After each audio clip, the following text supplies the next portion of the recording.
Siri ya ushindi wa saa ya manane. Kwa nini mapambano makubwa hutokea usiku? Wakati wengi wamelala, anga la kiroho huwa hai zaidi. Saa ya manane, saa 6 usiku hadi saa 9 alfajiri, ni kipindi cha vita vya kiroho vikali zaidi katika ulimwengu wa roho. Ni wakati ambapo madhabahu za giza, wachawi, waganga na roho za mauti hufanya kazi zao kwa nguvu, na wakati huo huo malaika wa Mungu na waombaji wa kweli hupigana ili ushindi wa Mungu utoke. Biblia inasema, lakini usiku Bwana akafungua milango ya gereza, Matendo 16:25-26. Wakati Paulo na Sila waliomba usiku wa manane, milango ya kifungo ilifunguliwa. Hiyo ni ishara kuwa kila kitu kilichokufunga kinafunguka unapoomba wakati huu. Saa ya manane ni saa ya hukumu na ukombozi.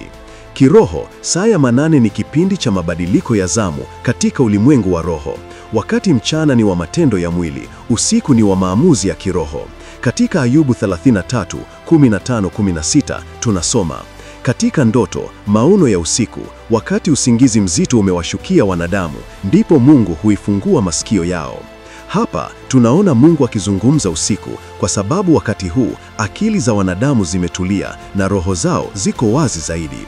Hivyo basi, usiku ni mahakama ya rohoni ambapo Mungu anatoa maamuzi, anatuma malaika na kuvunja mipango ya adui. Satan, kwa nini mapambano makubwa hutokea usiku? Usiku ni wakati wa agizo la giza. Biblia inasema, wakati wanadamu wamelala, adui akaja akapanda magugu katikati ya ngano. Mateo 13:25. Hii inamaanisha, wakati watu wamelala kiroho na kimwili, roho za giza huinuka kupanga maangamizi. Usiku ni wakati wa uchawi na ulozi. Katika Zaburi 91:5-6 tunaonywa juu ya hofu ya usiku na upanga urukao mchana. Roho za wachawi, mapepo ya uasherati na laana za vizazi hufanya kazi saa hizi kwa sababu ni wakati wa giza, ishara ya upofu wa kiroho. Usiku ni wakati wa kuamuliwa hatima. Usiku ndipo nyota za watu zinashambuliwa au kuimarishwa. Wakati wengine wamelala, maamuzi ya hatima yanapitishwa rohoni. Ndiyo maana Danieli aliomba usiku na Mungu akamfunulia siri za kifalme. Danieli 2:9. Umuhimu wa maombi saa ya manane. Saa 6 usiku, 12 am, saa 9 alfajiri, 3 am. Saa 6 usiku, 12 am, saa ya hukumu ya kiroho. Ni wakati wa kumuita Mungu avunje mipango ya giza. Ni saa ya kusema, Bwana, simama upigane vita vyangu. Malaika wa vita wanatumwa kupigana kwa niaba yako.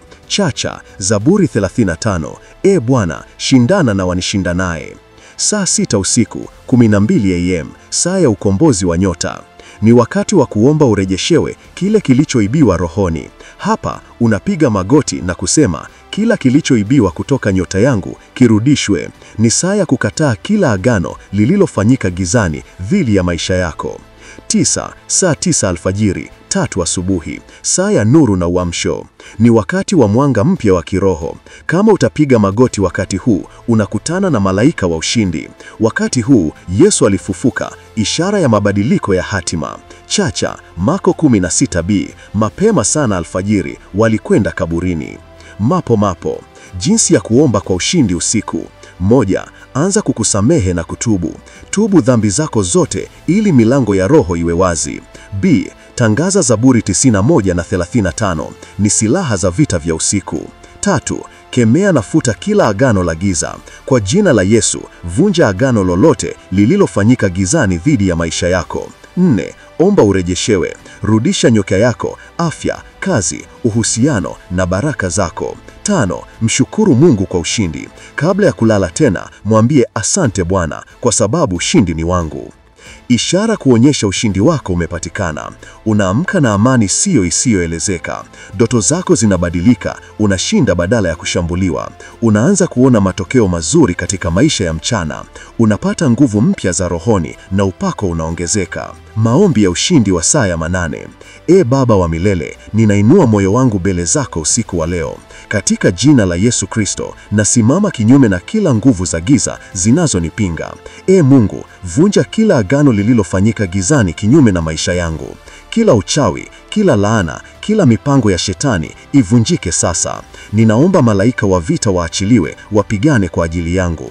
Ewe Mungu wa Israeli, nifungulie milango iliyofungua, nirejeshee kila baraka iliyopotea na nyota yangu ing'ae tena. Natangaza, usiku huu ni wa ushindi na asubuhi yangu italeta mwanga mpya wa utukufu.